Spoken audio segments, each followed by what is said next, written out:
بسم اللہ الرحمن الرحیم۔ اس مبارک اور معزز اجتماع کے لیے میں نے سرنامہ کلام میں سورہ جمعہ کی ابتدائی 3 آیتوں کی تلاوت کا شرف حاصل کیا۔ سورہ جمعہ قرآن مجید کا 62واں سورہ ہے اور اس کے آغاز کی یہ 3 ابتدائی آیات تھیں۔ پروردگار نے ارشاد فرمایا کہ یسبح للہ ما فی السماوات و ما فی الارض، اس کائنات کا ذرہ ذرہ اللہ کی بے عیبی کا اعلان کر رہا ہے۔ یسبح للہ ما فی السماوات و ما فی الارض، کائنات کا ہر ذرہ اعلان کر رہا ہے کہ ہمارا خالق بے عیب ہے۔ یہ خالق ہے کون؟ الملک القدوس العزیز الحکیم، یہ بادشاہ ہے، اللہ بادشاہ ہے، قدوس یعنی بے عیب ہے، عزیز یعنی غالب اور طاقت والا ہے، حکیم یعنی منصوبے کے بغیر کسی کام کو انجام نہیں دیتا۔ 4 نام ہیں اللہ کے، بادشاہ ہے، بے عیب ہے، طاقتور ہے اور حکمتوں والا ہے۔ هو الذی بعث فی الامیین رسولا منہم، یہ اللہ وہی ہے جس نے امیین میں ایک رسول کو بھیجا، ایک رسول کو مبعوث کیا۔ هو الذی، یہ وہ ہے جس نے ایسا رسول بھیجا، یہ وہ ہے جس نے ایسا رسول بھیجا۔ اب مجھے بتاؤ کہ یہ رسول کا تعارف ہے یا خدا کا؟ پھر سننا، یسبح للہ ما فی السماوات و ما فی الارض الملک القدوس العزیز الحکیم هو الذی بعث فی الامیین رسولا منہم، یہ اللہ وہ ہے جس نے امیین میں ایسا رسول بھیجا، یعنی اللہ ملک ہے، قدوس ہے، عزیز ہے اور حکیم ہے اور ایسا رسول بھیجنے والا ہے۔ یہ تعارف رسول کا نہیں، اللہ کا تعارف ہے محمد کے وسیلے سے۔ تو اللہ اپنے تعارف میں محمد کو اپنا وسیلہ بنائے، تو ہم اگر اپنی نجات کے لیے اسے وسیلہ بنا لیں تو هو الذی، یہ اللہ وہ ہے جس نے بعث فی الامیین رسولا منہم، امیین میں ایک رسول کو مبعوث کیا، جو انہی میں سے تھا۔ کام کیا ہے؟ یتلو علیہم آیاتہ، وہ اللہ کی آیتوں کی تلاوت کرے گا۔ یزکیہم، لوگوں کے نفسوں کو پاک اور پاکیزہ بنائے گا۔ یعلمہم الکتاب، کتاب کی تعلیم دے گا، والحکمہ، اور حکمت کی تعلیم دے گا۔ 4 فریضے ہیں۔ تو اب پڑھا لکھا مجمع ہے، صاحبان فہم و فکر تشریف فرما ہے۔ پہلی آیت میں اللہ کے 4 نام، دوسری آیت میں میرے رسول کے 4 فریضے۔ ایسا ہے نا؟ اچھا بھائی، تو وَإِن كَانُوا مِن قَبْلُ لَفِي ضَلَالٍ مُبِينٍ، اگرچہ اس رسول کے آنے سے قبل پوری انسانیت کھلی ہوئی گمراہی میں مبتلا تھی۔ وَآخَرِينَ مِنْهُمْ، دیکھو اس رسول کا کام فقط ان لوگوں تک محدود نہیں ہے جو اس کے سامنے ہیں، وہ آخرین منہم، وہ دوسرے جو آنے والے ہیں قیامت تک، اس رسول کا فریضہ یہ ہے کہ ان کی بھی ہدایت فرماتا جائے، آیات کی تلاوت کرے، نفسوں کا تزکیہ کرے، کتاب کی تعلیم دے، حکمت کی تعلیم دے، ان کو جو موجود ہیں اور انہیں جو موجود نہیں ہیں، یعنی قیامت تک کی ساری انسانیت کی ذمہ داری پروردگار نے اپنے حبیب پر ڈال دی۔ اب ان فرائض کو دیکھنے کے لیے یہ ضروری ہے کہ ہم تھوڑا سا انبیاء کی عمومی غرض بعثت پہ نگاہ ڈال لیں۔ بہت مقامات ہیں قرآن مجید میں جہاں پروردگار نے غرض بعثت پہ بات کی۔ سورہ بقر، دوسرا سورہ قرآن کا، ارشاد فرمایا کان الناس امۃ واحدۃ فبعث اللہ النبیین مبشرین ومنذرین، انسانیت ایک گروہ کی شکل میں تھی، پس اللہ نے ان میں مبعوث کیا انبیاء کو، مبشرین و منذرین، اور ان کا کام یہ تھا کہ لوگوں کو جنت کی خوشخبری سنائیں اور لوگوں کو جہنم سے ڈرائیں۔ بشارت، نذارت، یہ ایک عمومی مقاصد کا بیان ہے کہ ان سارے انبیاء کو کیوں بھیجا۔ اچھا بھائی، یہ تو ہے سورہ بقر۔ سورہ نحل، 16واں سورہ قرآن کا، آواز دی وَلَقَدْ بَعَثْنَا فِي كُلِّ أُمَّةٍ رَسُولًا أَنِ اعْبُدُوا اللَّهَ وَاجْتَنِبُوا الطَّاغُوتَ فَمِنْهُم مَّنْ هَدَى اللَّهُ وَمِنْهُم مَّنْ حَقَّتْ عَلَيْهِ الضَّلَالَةُ فسیروا فی الارض فانظروا کیف کان عاقبۃ المکذبین. ہم نے ہر قوم میں، ہر قبیلے میں، ہر گھروں میں، ہر زمانے میں اور ہر زمین پر اپنی طرف سے رسول بھیجے، اور فقط دو کام تھے ان رسولوں کے، ان اعبدوا اللہ، لوگوں سے کہیں کہ اللہ کی عبادت کرو، واجتنبوا الطاغوت، اور لوگوں سے کہیں اپنے نفس کی سرکشی سے بچو. بشارت، نذارت، عبادت، اجتناب طاغوت، یہ چار فرائض ہیں سارے انبیاء کے.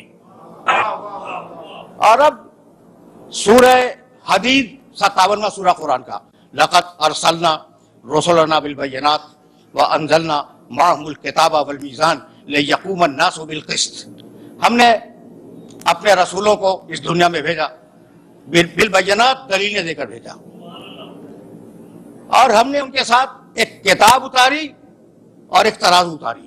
لقد ارسلنا رسلنا بالبینات وانزلنا معهم الکتاب والمیزان. کیوں بھیجا؟ لیقوم الناس بالقسط، تاکہ لوگ عدل پہ زندگی گزاریں. یہ ہے عمومی مقاصد کہ ہم نے انبیاء کو کیوں بھیجا. اور اب میرے نبی کا تذکرہ سورہ اعراف میں کیا، 7واں سورہ ہے اور 157ویں آیت ہے. الذین یتبعون الرسول النبی الامی الذی یجدونہ مکتوبا عندہم فی التوراۃ والانجیل یامرہم بالمعروف وینہاہم عن المنکر ویحل لہم الطیبات ویحرم علیہم الخبائث ویضع عنہم اصرہم والاغلال التی کانت علیہم. میں نے طویل آیت ہے اور پوری آیت نہیں پڑھی، درمیان سے پڑھی. پیروی کرو الذین یتبعون الرسول النبی الامی، پیروی کرو، اور پیروی کرتے ہیں لوگ اس رسول کی، رسول جو پیغام لائے، اس نبی کی، نبی جو پیغام لے. ایک ہی شخص ہے، دو آدمی نہیں ہے کہ الگ ہو رسول اور الگ ہو نبی. جب لے رہا ہے نبی ہے، جب دے رہا ہے رسول ہے. یعنی جہتیں بدلی ہوئی ہیں، شخصیت نہیں بدلتی. الذین یتبعون الرسول النبی الامی، امی کے لفظ کو روک رہا ہوں میں، بہت توجہ رکھنا. وہ لوگ جو پیروی کرتے ہیں اس رسول کی، اس نبی کی، اس امی کی. الذی یجدونہ مکتوبا عندہم فی التوراۃ والانجیل، اور یہ وہ نبی ہے کہ جس کا تذکرہ پانے والے قیامت تک توریت و انجیل میں پاتے رہیں گے. تعارف کرایا نبی کا، اور اب اس کے بعد آواز دی کہ ہم نے اس نبی کو کیوں بھیجا. غرض بعثت یامرہم بالمعروف. اچھا دیکھو لفظ امی کو ذہن میں رکھنا. اب میں جو بھی ترجمہ کروں، عموماً ترجمہ کرنے والے یہ ترجمہ کرتے ہیں کہ جسے لکھنا نہ آئے، پڑھنا نہ آئے. امی جسے نہ لکھنا آئے نہ پڑھنا ہے، یہ ترجمہ عموماً کیا جاتا ہے. اچھا مجھے تو نہیں معلوم کہ یہ ترجمہ کیسا ہے، اور اس پہ کوئی کمنٹ نہیں کرنا چاہتا، لیکن ایک بات میں کہنا چاہتا ہوں کہ پہلی وحی جب آئی ہے، بسم اللہ الرحمن الرحیم، اقرأ بسم ربک الذی خلق، اقرأ بسم ربک الذی خلق، خلق الانسان من علق، اقرأ وربک الاکرم الذی علم بالقلم علم الانسان ما لم یعلم. سرسری گزروں گا، حبیب پڑھو 2 مرتبہ. اور ہم نے انسان کو قلم سے لکھنا سکھایا، یعنی لکھنے کا بھی تذکرہ ہے، پڑھنے کا بھی تذکرہ ہے. یہ مرحلہ فکر ہے جی. تو اب امی پہ بات نہیں کروں گا. یہ رسول ہے، یہ نبی ہے، یہ امی ہے. رسول ہے، نبی ہے، امی ہے. اب دیکھنا کہ اس نبی کو ہم نے کیوں مبعوث کیا. یامرہم بالمعروف، ہم نے اسے اس لیے مبعوث کیا کہ وہ لوگوں کو اچھائیوں کو حکم دے. وَيَنْهَاهُمْ عَنِ الْمُنْكَرِ، اور لوگوں کو برائیوں سے روکے. توجہ رکھنا، یامرہم بالمعروف وَيَنْهَاهُمْ عَنِ الْمُنْكَرِ وَيُحِلُّ لَهُمُ الطَّيِّبَاتِ، پاکیزہ چیزوں کو انسانیت کے لیے حلال قرار دے. وَيُحَرِّمُ عَلَيْهِمُ الْخَبَائِثَ، اور خبیث چیزوں کو انسانیت پر حرام کر دے. وَيَضَعُ عَنْهُمْ إِصْرَهُمْ وَالْأَغْلَالَ الَّتِي كَانَتْ عَلَيْهِمْ، اور ہم نے اس نبی کو اس لیے بھیجا کہ تم نے جو اپنی بنیادیں بنائی ہوئی ہیں رسم و رواج کی، اور تمہارے جو رسم و رواج ہیں انہیں توڑ دے اور اللہ کے قانون کو نافذ کرے. ذرا یہ محترم مجمع اس بات کو بخوبی جانتا ہے کہ حکم دیا اس آئے مبارکہ میں ہر اچھائی کا حکم دے، ہر برائی سے روکے، ہر خبیث کو حلال کرے، حرام کرے، ہر طیب کو حلال کرے، تمہارے انسانی قوانین کو توڑے، اللہ کے قانون کو رائج کرے. ہر اچھائی کو جانتا ہے جب تو حلال کرے گا، توجہ رکھنا، ہر برائی کو جانتا ہے جب تو حرام کرے گا، ہر خبیث کو جانتا ہے، ہر طیب کو جانتا ہے، بھائی ہر چیز جانتا ہے، پھر امی ہے۔ یہ ایک مرحلہ فکر ہے جس مرحلہ فکر پر میں نے روکا اپنے سننے والوں کو کہ وہ عمومی مقاصد تھے بعثت کے، اور اب یہ خصوصی مقصد میرے نبی کے لیے، آخری پیغام، آخری نبی، آخری کتاب، صحیح ہے نا؟ اچھا بھائی، تو یہ مقصد اگر ذہن میں محفوظ ہو گیا، میرا جی چاہتا ہے کہ پیغمبر کے چاہنے والوں کی خدمت میں آف دا ریکارڈ ایک جملہ کہتا ہوا نکل جاؤں، اور یہ آف دا ریکارڈ جملہ تم سے بہتر کون سمجھے گا؟ پھر سنو آئے مبارکہ کو درمیان سے، یامرہم بالمعروف وینہاہم عن المنکر۔ بہت توجہ رہے، یہ نبی یوں اس لیے آیا کہ اچھائیوں کو حکم دے، ینہاہم عن المنکر، برائیوں سے روکے، ویحل لہم الطیبات، پاکیزہ چیزوں کو حلال کر دے، ویحرم علیہم الخبائث، اور خبیث چیزوں کو حرام کر دے، اللہ سے لے کے نہیں۔ یحل لہم الطیبات ویحرم علیہم الخبائث، یعنی ایک وہ وحی تھی جو میرے نبی پر فرشتہ لے کے آتا تھا، اور ایک وہ وحی تھی جو اس کے مزاج میں گون دی گئی تھی۔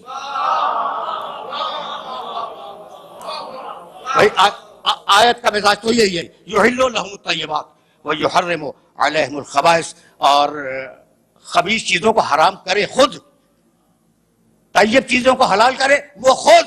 یعنی میں کہنا یہ چاہ رہا ہوں کہ بھائی جسے تم اللہ کی صراط کہتے ہو وہ میرے محمد کی سبیل ہے۔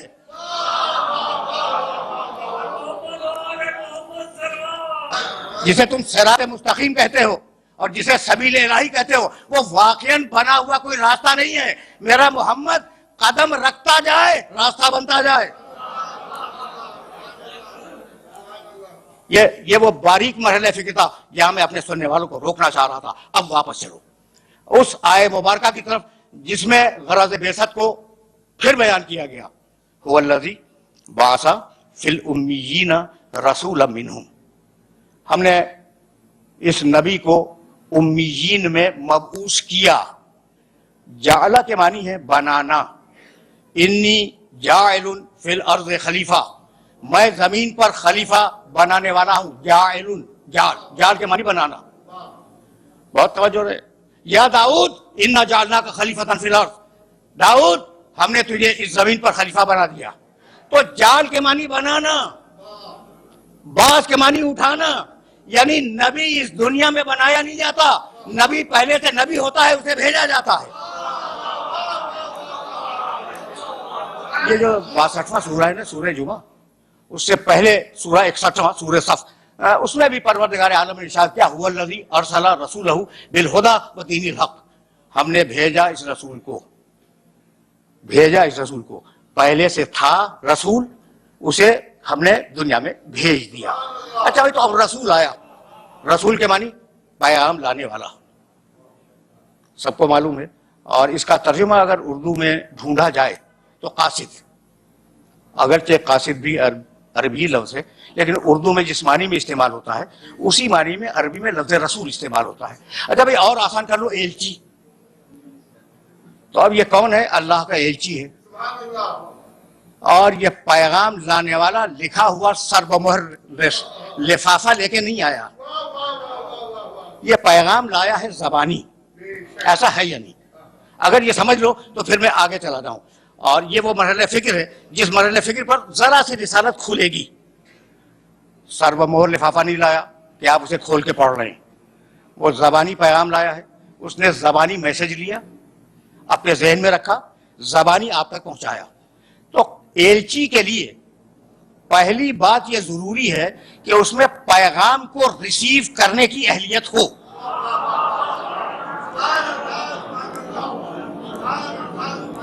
آپ پیغام تو زبانی دے رہے ہیں نا، پیغام دے رہے ہیں زبانی، جب زبانی پیغام دے رہے ہیں تو اس میں اہلیت ہو کہ وہ پیغام کو سمجھ کر اپنے پاس محفوظ رکھ سکے۔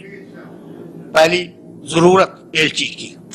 دوسری ضرورت، حافظہ اتنا اچھا ہو کہ وہ اس پیغام کو بھول نہ جائے، مکمل طریقے سے یاد رکھے تاکہ پہنچا سکے۔ یہ دوسری ضرورت اس ایلچی کی۔ اچھا بھائی، تیسری ضرورت اتنا فصیح و بلیغ ہو، اتنی اچھی زبان جانتا ہو کہ وہ جیسا پیغام ہے ویسے الفاظ منتخب کرے اور پیغام کو ڈیلیور کر دے.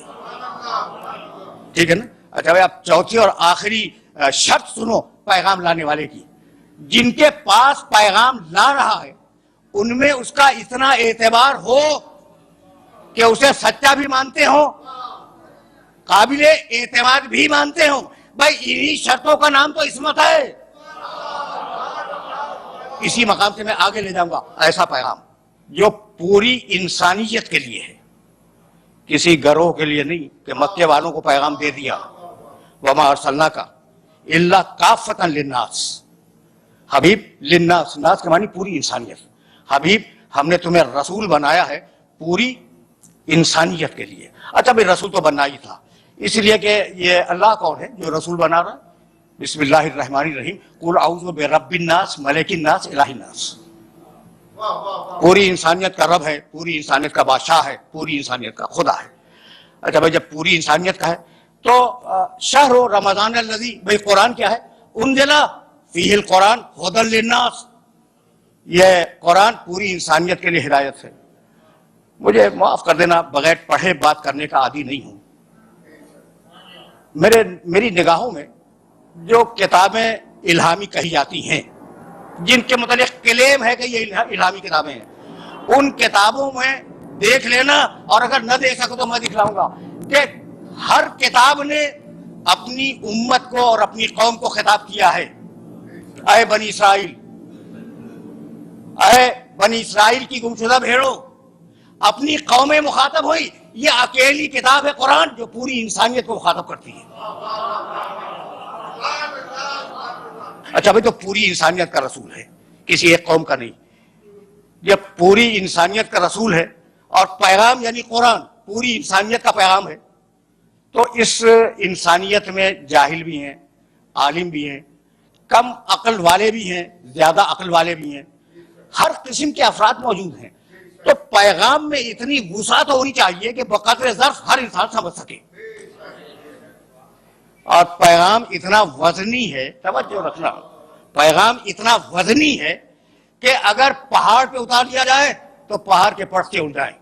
لو انزلنا ھذا القرآن علی جبل لرأیتہ خاشعا متصدعا من خشیۃ اللہ, سورہ حشر 59واں سورہ قرآن کا.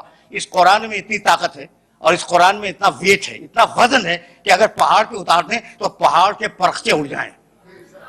بھائی یہ مرحلہ فکر ہی عجیب ہے کہ قرآن اگر پہاڑ پہ آ جائے پہاڑ کے ٹکڑے اڑ جائیں. اور میرے محمد کے دل نے اس پورے قرآن کو اپنے دل پہ روک لیا کہ جس کا دل اتنا مضبوط ہو دماغ کتنا مضبوط ہوگا.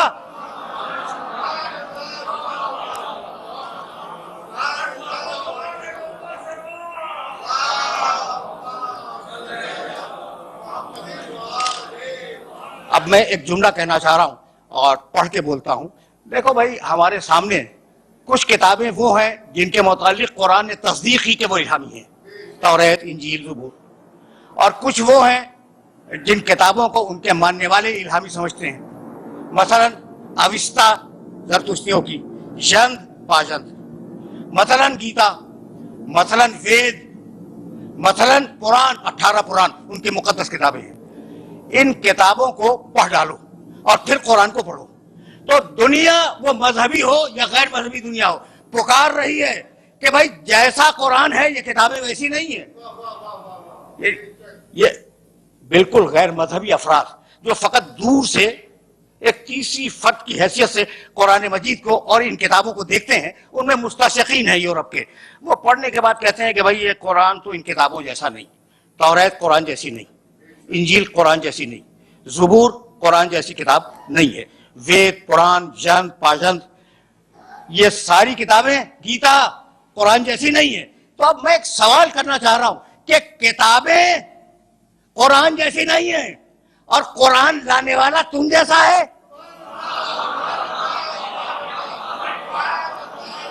یہ فکر عمومی کا ایک سوال ہے.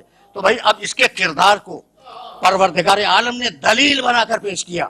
یعنی عجیب, پیغمبر اکرم کے کردار مبارک کی جو حفاظت کی ہے قرآن نے, اس حفاظت کا جواب نہیں ہے. سورہ نساء قرآن مجید کا 4 سورہ 64 آیت, فلا وربک لا یؤمنون حتی یحکموک فیما شجر بینہم ثم لا یجدوا فی انفسہم حرجا مما قضیت ویسلموا تسلیما.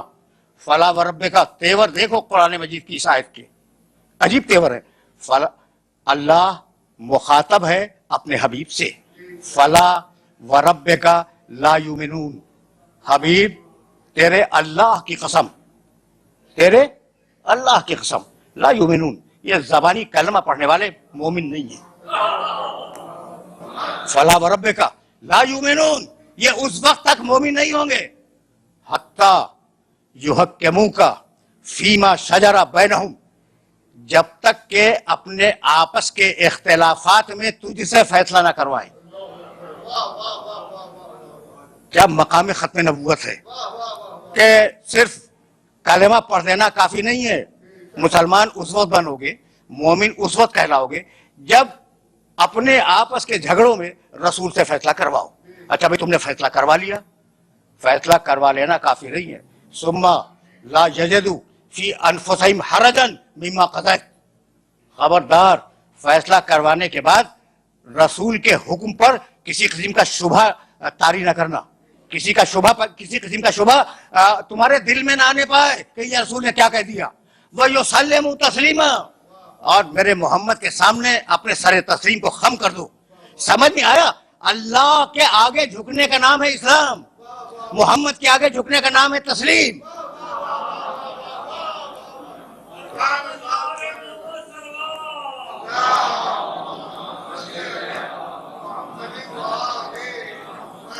یہ مرحلہ فکر عجیب ہے، اور میں اس مرحلہ فکر پر تھوڑی دیر کے لیے اپنے سننے والوں کو روکنا چاہ رہا ہوں. میں مقام محمد کی حفاظت، سورہ نساء، چوتھا سورہ قرآن مجید کا، اور اب آواز دی سورہ حجرات. بار بار میں نے ان آیات کی تلاوت کی، پہلی اور دوسری آیات. بسم اللہ الرحمن الرحیم.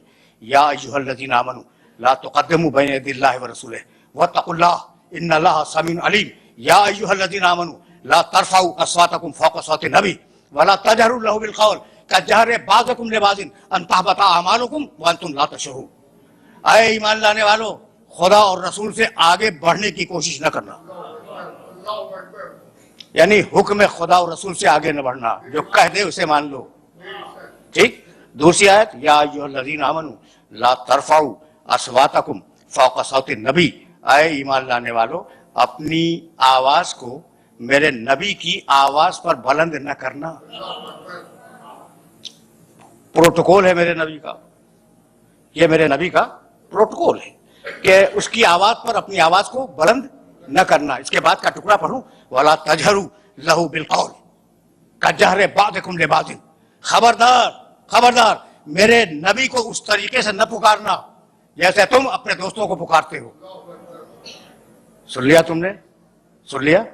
لا تجہروا لہ بالقول کجہر بعضکم لبعض. خبردار میرے نبی کو ویسے نہ پکارنا جیسے تم اپنے دوستوں کو پکارتے ہو. یعنی اگر وہ تم جیسا ہوتا تو ہم اجازت دے دیتے. ان تحبط اعمالکم وانتم لا تشعرون. تمہاری پڑھی ہوئی نمازیں تمہارے منہ پہ پھینک دوں گا، تمہارے رکھے ہوئے روزے تمہارے منہ پہ پھینک دوں گا، تمہاری دی ہوئی زکات اور تمہارے کیے ہوئے حج تمہارے منہ پہ مار دوں گا اگر میرے نبی سے آگے بڑھنے کی کوشش کی اور اگر میرے نبی کی آواز پر اپنی آواز کو تم نے بلند کیا. اب پروٹوکول، میرے نبی کا پروٹوکول سمجھ میں آ رہا ہے نا بھائی. یہی سے تو ذرا سا میں اپنے سننے والوں کو آگے لے جانا چاہ رہا ہوں. مشہور و معروف آیت سورہ احزاب کی، ان اللہ و ملائکتہ یصلون علی النبی، بہت مشہور آیت ہے، آیت درود. ان اللہ 33واں سورہ احزاب، و ملائکتہ یصلون علی النبی، اللہ اور اس کے فرشتے نبی پر درود بھیجتے ہیں. یا ایھا الذین آمنوا، اے ایمان لانے والو، صلو علیہ وسلموا تسلیما.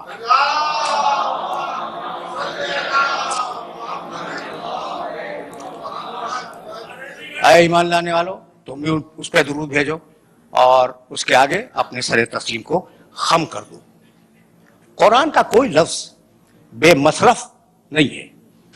قرآن کے پاس وقت 23.5 سال کا، کام قیامت تک کا. تو جو لفظوں کو جن لفظوں کو وہ منتخب کر لے اور جو لفظ اٹھا لے لغت سے، وہ ظاہر ہے کہ بڑے معنی دار ہوتے ہیں. یا بھائی ان اللہ و ملائکتہ یصلون علی النبی، نبی، رسول، محمد، عبد، اللہ درود بھیجتا ہے محمد پر، آیت میں نبی ہے، محمد نہیں ہے، ٹھیک ہے نا؟ جب یہ معراج میں لے گیا تو کہنے لگا سبحان الذی اسریٰ بعبدہ لیلا، میں اپنے عبد کو لے گیا معراج میں، اپنے عبد کو لے گیا معراج میں۔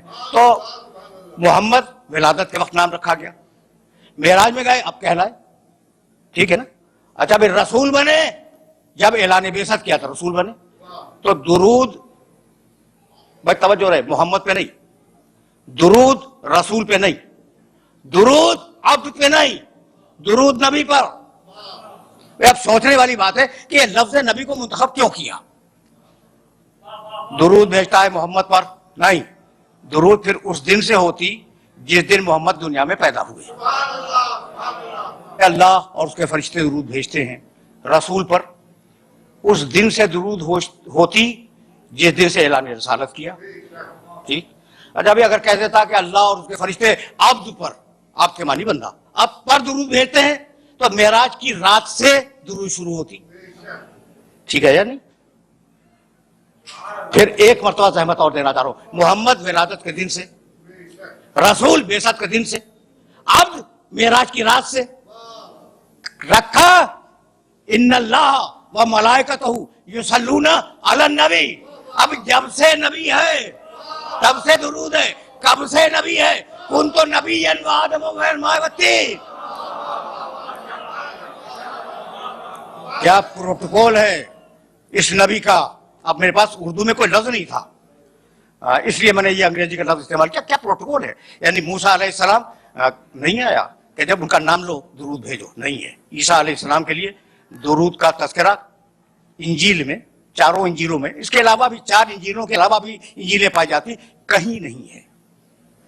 یہ اکیلا پروٹوکول ہے میرے نبی کا۔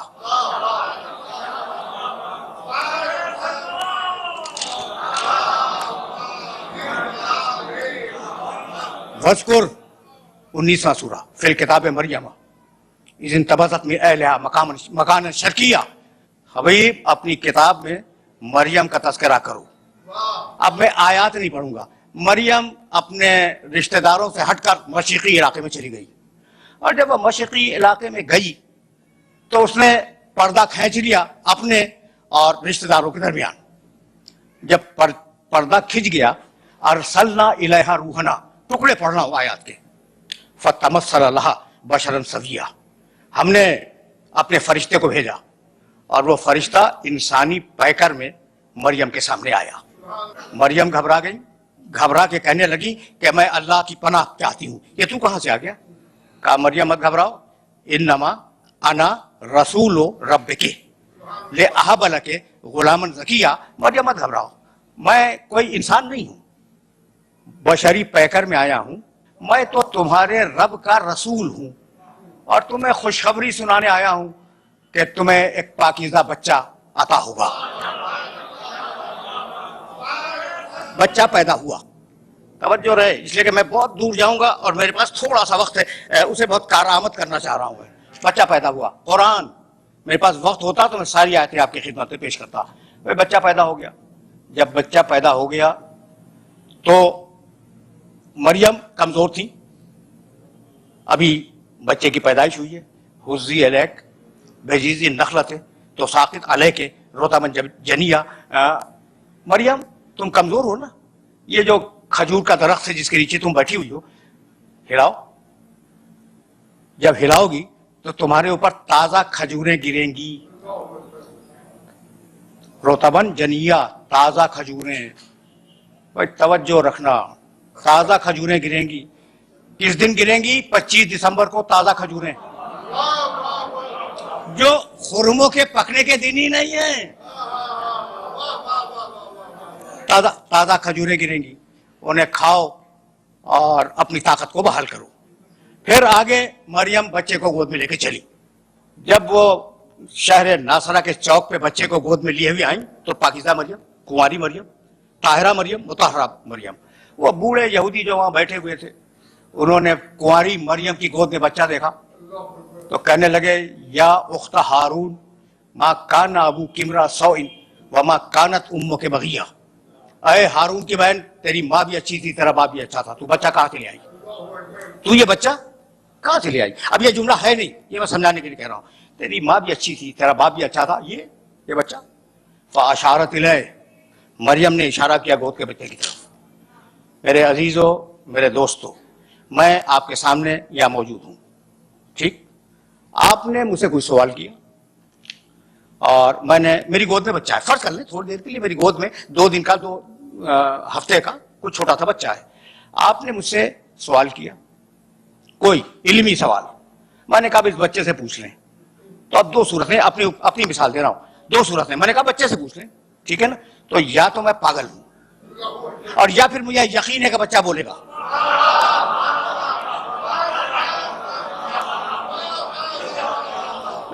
سیدھی بات کرو، سیدھی بات کرو، یا تو میں واقعاً پاگل ہوں کہہ رہا ہوں کہ اس بچے سے پوچھ لو، اور یا مجھے یقین ہے کہ بچہ بولے گا۔ تو مریم کو یقین ہے کہ بچہ بولے گا، فاشارت الیہ، کہا اس سے پوچھو، قالوا کیف نکلم من کان فی المہد صبیا، کہنے لگے بوڑھے یہودی کہ یہ کیا بولے گا، گہوارے کا بچہ، گود کا بچہ، اسے ہم کیسے بات کریں؟ اب عیسیٰ گود سے بولے، قال انی عبداللہ آتانی الکتاب وجعلنی نبیا، عیسیٰ کہنے لگے میں اللہ کا بندہ ہوں۔ کبھی پھر صحیح قرآن ہے اور بڑی عجیب و غریب کتاب ہے، اور میرا یہ میسج ہے نہ فقط سامنے بیٹھے ہوئے محترم سامعین سے، بلکہ جہاں جہاں تک یہ آواز آئے کہ کچھ وقت قرآن کے مطالعے کو دیا کرو، یہ کہ یقین کرو، قسم کھا کے کہہ رہا ہوں کہ یہ قرآن تمہارے باپ سے زیادہ شفیق اور تمہاری ماں سے زیادہ ممتا والی کتاب ہے۔ کبھی اس میسج کو اپنے ذہن کے اندر محفوظ رکھنا اور بات کرنا۔ قالوا کیف نکلم من کان فی المہد صبیا، قال انی عبداللہ آتانی الکتاب وجعلنی نبیا، عیسیٰ بولے گود سے مریم کی کہ میں اللہ کا بندہ ہوں، اللہ نے مجھے کتاب دی ہے اور اللہ نے مجھے نبی بنایا۔ کہاں سے بولے؟ گود سے۔ عیسیٰ اعلان کر رہے ہیں مریم کی گود سے کہ اللہ نے مجھے نبی بنایا ہے۔ پھر حضرت یحییٰ کے لیے اسی قرآن نے آواز دی، یا یحییٰ خذ الکتاب بقوۃ وآتیناہ الحکم صبیا، اے یحییٰ ہم تمہیں کتاب دے رہے ہیں، اس کتاب کو مضبوطی کے ساتھ تھام لو۔ وآتیناہ الحکم صبیا، ہم نے بچپنے میں یحییٰ کو نبوت دے دی۔ پروردگار عیسیٰ کو بچپنے میں نبوت دیتا ہے مریم کی گود میں، یحییٰ کو بچپنے میں نبوت دیتا ہے۔ یہ جو کائنات کا سب سے بڑا نبی ہے اسے 40 برس تک انتظار کروایا۔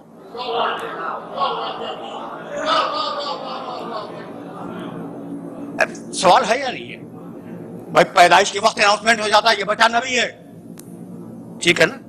تو وہ جو میرے نبی کے مقابلے میں ذرا کم نبی ہیں، کم رتبے کے نبی ہیں، انہیں کسی کو بچپنے میں دے دی، کسی کو ماں کی گود میں نبوت دے دی، اسے 40 برس انتظار۔ تو بھائی بات جانتے ہو کیا ہے؟ اب ایک بات سنو اور اب مجھے اجازت دے دو، دنیا میں جتنی بھی درسگاہیں پائی جاتی ہیں تجرباتی علوم کی، یعنی سائنسز کی، جتنی درسگاہیں دنیا میں پائی جاتی ہیں نا، ان درسگاہوں میں جب استاد پڑھاتا ہے تو پہلے تھیوری سمجھاتا ہے، پریکٹیکل بعد میں کرواتا ہے۔ ایسا ہے یا نہیں؟ میں تھیوری دی، مثالیں دے سکتا ہوں لیکن بس اس اشارے پہ اکتفا کرو۔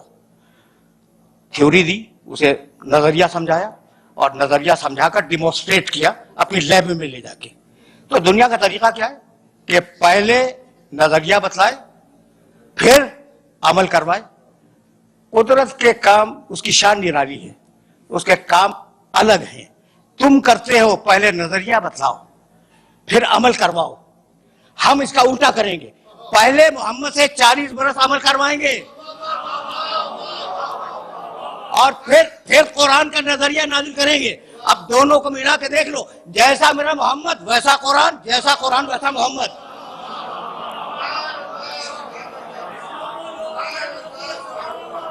یعنی میں کہنا یہ چاہ رہا ہوں کہ یہ دو الگ الگ چیزیں نہیں ہیں، لفظ ہیں سمجھانے کے لیے دو الگ الگ، قرآن اور محمد یہ دو الگ الگ لفظ ہیں، مفہوم ایک ہی ہے۔ بھائی پہلے میں نے اس شخص کو بھیجا اور 40 برس اس کا کردار دیکھو، اور پھر اب قرآن بھیجوں گا اور دونوں کو ملا کے دیکھ لینا، تو مطلب تو یہی ہوا کہ یہ دونوں علم الہی کا پرتو ہیں۔ جب علم الہی لفظوں میں ڈھلا قرآن کہلایا، اور جب نور کے پیکر میں ڈھلا محمد کہلایا۔ تو اگر قرآن بے عیب ہے تو میرا نبی بے عیب ہے۔ دیکھو بھائی، میں نے تو کہہ دیا میرا نبی ہے تو میں دعویٰ کروں گا کہ بے عیب ہے، ٹھیک ہے نا؟ کوئی ثبوت ہے؟ اگر ثبوت فلسفے منطق سے دینا شروع کروں تو بوجھل ہو جائے گا۔ بس ایک جملہ سنو، یہ جو عرب تھے نا، ان عربوں کے سامنے قرآن نے بتوں کی برائیاں اور ان کے نقائص بیان کیے۔ کیا ہیں یہ تمہارے بت؟ لولے، لنگڑے، اندھے، بہرے، کسی کے کام کے نہیں آ سکتے، تم اسے مدد کیا مانگ رہے ہو؟ یہ تو اپنے چہرے کی گرد بھی صاف نہیں کر سکتے۔ اچھا، اسی کی تشریح میرے نبی نے کی، بہت توجہ رہے، اور کہنے لگے میرا خدا بے عیب، میرا نبی میرا خدا بے عیب۔ تمہارے بت کیا ہے ان کے پاس؟ یہاں سے اٹھاؤ وہاں رکھ دو، وہاں سے اٹھاؤ وہاں رکھ دو۔ میرا خدا ان اللہ علی کل شیء قدیر، ہر شے پہ قادر ہے۔ یہ جاہل بھائی تو نہ دیکھ سکے، نہ سن سکے، نہ بول سکے، تمہارے بت۔ میرا خدا عالم بھی ہے، کلام بھی پیدا کرتا ہے، قادر بھی ہے، ہر شے، جس شے میں چاہے کلام پیدا کر دے۔ تو بتوں کی برائیاں کی قرآن نے، برائیوں سے مراد ان میں جو نقائص تھے وہ بیان کیے، ٹھیک، اور خدا کی تعریف کی۔ وہ عرب جو اس زمانے کا تھا وہ اپنی آن پہ مر جانے والا عرب تھا۔ ایک اونٹنی کا تھن کسی کے تیر نے چھید دیا، 40 برس لڑائی ہوتی رہی آن کے اوپر۔ تو کتنی آن والے عرب تھے اس معاشرے میں۔ قرآن کہہ رہا ہے، میرا نبی کہہ رہا ہے کہ تمہارے خدا ایسے، تمہارے خدا ایسے، تمہارے خدا ایسے، کہہ رہا ہے یا نہیں؟ قرآن اٹھا کے دیکھنا، میرے نبی کے بیانات جو بتوں کے سلسلے میں وہ اٹھا کے دیکھ لینا، اور میرا خدا بے عیب۔ بہت توجہ رہے، اس لیے کہ یہ وہ مرحلہ فکر ہے کہ اگر یہ بات واضح ہو گئی تو میری محنت آج کی سوارت ہے۔ اچھا بھائی، تو ناک پہ مر جانے والا عرب، گھمنڈی عرب، کہتا نا کہ مسلمانوں کے رسول 100 عیب تم نے ہمارے خداؤں میں نکالے، لاؤ اپنے خدا کو۔ یہ میسج پہنچا؟ نہیں بھائی نہیں، بس یہی تو روکنا چاہ رہا ہوں میں، اور یہی یہ گفتگو اپنے آخری مرحلوں سے ہمکنار ہو جائے گی۔ بھائی وہ عرب کہتے تو کہ تم نے ہمارے بتوں میں 100 عیب نکال دیے، لاؤ کم سے کم 10 تو ہم بھی نکال دیں گے، ورنہ ہمارا ارادہ تو یہ ہے کہ تم نے 100 عیب ہمارے بتوں میں نکالے ہیں، 400 عیب تمہارے خدا میں نکالیں گے۔ کسی نے چیلنج کیا؟ پڑھ کے بولتا ہوں خدا کی قسم، کسی عرب کا چیلنج موجود نہیں ہے کہ اپنے خدا کو لاؤ تو ہم اس میں عیب نکالیں گے۔ بھائی بتلانا یہ تھا کہ اتنا بے عیب رسول بھیجا ہے کہ پہلے اس میں عیب تلاش کرو، مجھ تک بعد میں آؤ گے۔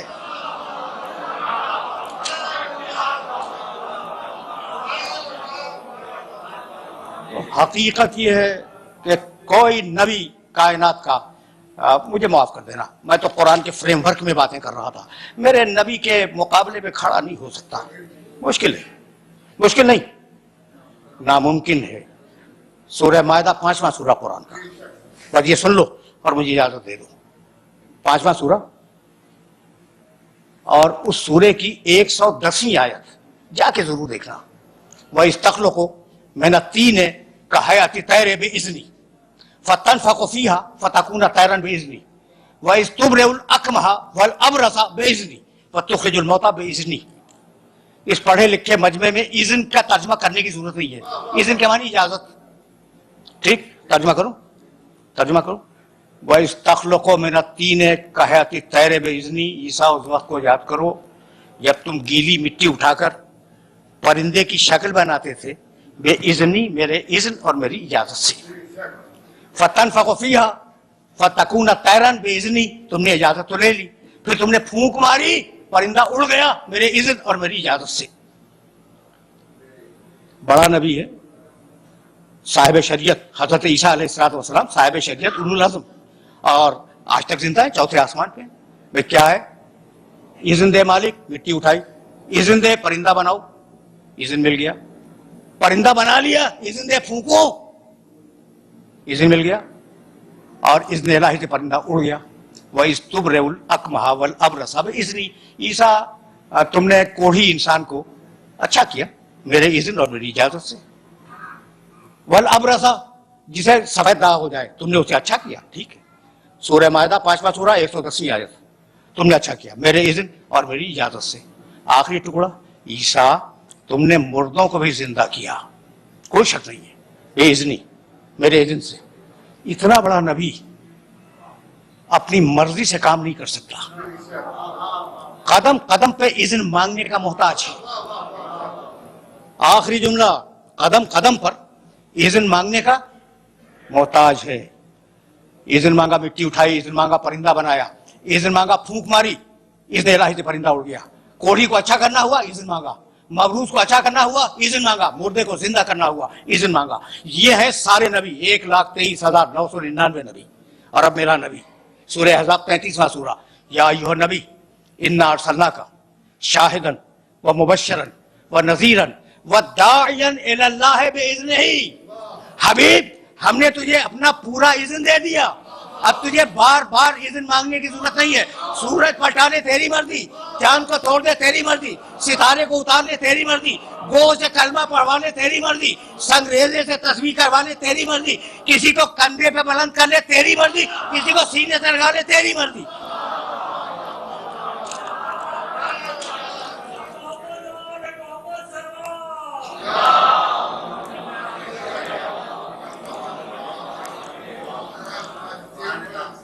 وآخر دعوانا ان الحمد للہ رب العالمین۔ پروردگارہ اس عبادت کو قبول فرما، پروردگارہ ہمیں کامل ایمان فرما، پروردگارہ ملک کو مستحکم فرما اور ملت اسلامیہ کو متحد فرما۔ فسيعلم الذين ظلموا أي منقلب۔ اللهم صل على محمد وآل محمد، اللهم صل على